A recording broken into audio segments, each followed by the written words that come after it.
दोस्तों, पोषक तत्व यानी माइक्रोन्यूट्रिएंट्स हमारी सभी फसलों के लिए काफ़ी ज़्यादा आवश्यक होते हैं। गन्ने में पोषक तत्वों की कमी को आप कैसे पहचान सकते हैं और आप इनका कैसे प्रयोग कर सकते हैं जिससे कि आप अच्छा उत्पादन ले सकें। इसका प्रयोग करने से हमारी फसल में रोग प्रतिरोधक क्षमता काफ़ी ज़्यादा बढ़ जाती है, जिससे जो हमारी फसल है वह छोटे मोटे रोगों से लड़ने में सक्षम रहती है और अच्छा उत्पादन हम ले पाते हैं। तो इसी पर आज हम पूरी बात करने वाले हैं। सबसे पहले हम आपको बताएंगे जिंक की कमी। जिंक की कमी होने पर हमारी जो पौधे की पत्तियां हैं पीली हो जाती हैं और कुछ पत्तियां हरी दिखाई देने लगती हैं। इसकी कमी होने पर हमें 8 किलोग्राम बुआई के वक्त प्रति एकड़ के हिसाब से जिंक का प्रयोग करना चाहिए, या फिर कूड़ के चढ़ाने के दौरान भी आप इसका प्रयोग कर सकते हैं। लेकिन इसका प्रयोग करने के लिए आपको खाद, कंपोस्ट खाद या वर्मी कंपोस्ट खाद के साथ अगर आप इसका प्रयोग करते हैं तो काफ़ी अच्छा रिजल्ट आप देखने को पा सकते हैं। अगर आप छिड़काव करना चाहते हैं तो 5 ग्राम आपको जिंक ले लेनी है और 10 ग्राम आपको फेरस सल्फेट ले लेनी है तथा 10 ग्राम ही आपको यूरिया भी ले लेनी है, जिसे आप 1 लीटर पानी में मिलाकर और इसको आप टंकी में मिलाकर प्रयोग कर सकते हैं, जिसका आप 15 दिन के अंतराल पर दोबारा भी प्रयोग कर सकते हैं। लेकिन जब तक कि आपकी फसल में यह तत्व की कमी दिखाई दें तब तक आप इसे प्रयोग करते रहें 15 दिन के अंतराल पर। दोस्तों, लोह तत्व की कमी होने पर जो है हमारी नई पत्तियां जितनी भी होती हैं वो पीली हो जाती हैं, जितनी नई पत्तियां निकलने वाली होती हैं वो भी पीली हो जाती हैं, और पत्तियों का जो निचला सतह होता है, मध्य सिरा होती है, वह हरी रहती है, जबकि सारी पत्ती इधर उधर की पीली हो जाती है। लोह तत्व की कमी जो है काफ़ी बड़ी समस्या है। इसके रोकथाम के लिए आपको क्या करना है, बुआई के वक्त आप 10 किलोग्राम फेरस सल्फेट प्रति एकड़ के हिसाब से मिट्टी में मिला दें।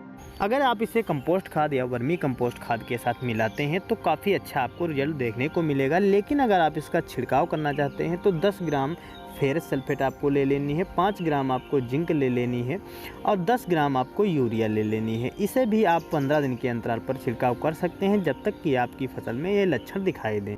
मैग्नीज की कमी भी कुछ इस प्रकार दिखाई देती है, जैसे पत्तियों के उत्तकों पर मृत धब्बे दिखाई देते हैं और पौधों के बीच और ऊपर की सिराओं में हरी पत्तियां रहती हैं और बाकी की जो पत्तियां हैं वह समांतर पीली हो जाती हैं। इसकी भी रोकथाम के लिए आपको क्या करना है, आप अगर बुआई के वक्त इसका प्रयोग करते हैं तो 10 किलोग्राम आप प्रति एकड़ के हिसाब से इसका प्रयोग कर सकते हैं। लेकिन अगर आप खड़ी फसल में प्रयोग करना चाहते हैं तो 5 ग्राम आपको मैग्नीज ले लेनी है और 10 ग्राम या 20 ग्राम आपको यूरिया ले लेनी है, जो कि प्रति लीटर हिसाब से मिलाकर आपको इसको प्रयोग करना है 15 दिन के अंतराल पर, जब तक कि आपकी फसल में इसकी कमी दिखाई देती रहे।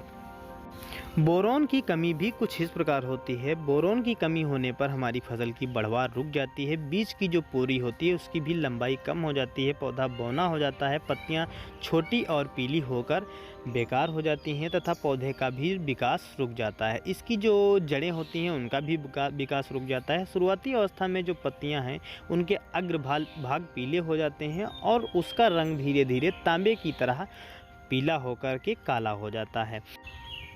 बोरोन की पूर्ति के लिए आपको 4 से 5 किलोग्राम प्रति एकड़ के हिसाब से आप इसका प्रयोग कर सकते हैं। इसका प्रयोग आप बुआई के वक्त भी कर सकते हैं और जुताई के वक्त भी कर सकते हैं। तो दोस्तों, इस प्रकार से कुछ आप अपने फसल में जो माइक्रोन्यूट्रिएंट्स की कमी को पहचान सकते हैं और इनका प्रयोग कर सकते हैं। लेकिन अब हम आप लोगों को बताने वाले हैं कि इनका आप सही ढंग से प्रयोग कैसे कर सकते हैं। इनका सही ढंग से प्रयोग कुछ इस प्रकार आपको करना है, जैसे कि जब आप इसका छिड़काव करें तो आप इनका छिड़काव सुबह ही करें और इस वक्त छिड़काव न करें जबकि बारिश हो रही हो या फिर तेज़ हवाएं चल रही हों। अगर आप इसका गोबर में मिलाकर प्रयोग करते हैं, यानी कंपोस्ट खाद में मिलाकर इन माइक्रोन्यूट्रिएंट्स का प्रयोग करते हैं तो काफ़ी अच्छा रिजल्ट मिलेगा। और साथ ही अगर आप इसे मिट्टी में मिला देते हैं तो बहुत अच्छा रिजल्ट होता है, क्योंकि मिट्टी में मिलाने से जो हमारे माइक्रोन्यूट्रिएंट्स हैं वो उड़ते नहीं हैं और हमारी फसल को पर्याप्त मात्रा में मिलते रहते हैं। दोस्तों, अगर आपने इनका प्रयोग कर लिया है तो बहुत अच्छी बात है, नहीं तो अगर आप इसको एक एक करके आपको मार्केट में ये नहीं मिल रहे हैं माइक्रोन्यूट्रिएंट्स, तो एक बैग आता है जिसमें सारे माइक्रोन्यूट्रिएंट्स होते हैं, इनका भी आप प्रयोग कर सकते हैं।